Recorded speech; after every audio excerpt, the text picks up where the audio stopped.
السلام علیکم ورحمۃ اللہ وبرکاتہ۔ حدیث نبوی صلی اللہ علیہ وسلم۔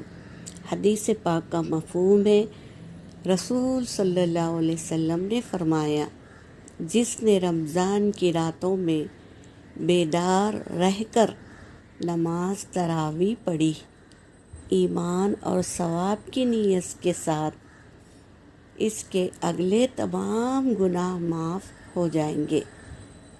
جس نے رمضان کی راتوں میں بیدار رہ کر یعنی جاگ کر نماز تراویح پڑھی، ایمان اور ثواب کی نیت کے ساتھ، تو اس کے اگلے تمام گناہ معاف ہو جائیں گے۔ اللہ تبارک تعالیٰ فرما رہے ہیں، تو ہمیں اس مہینے میں بیدار رہ کر اللہ کا ذکر کریں، قرآن پاک پڑھیں، تراویح پڑھیں اور اللہ کو راضی کر لیں۔ یہاں پر میرا سبق ہو گیا۔ وآخر الدعوانا ان الحمد للہ رب العالمین۔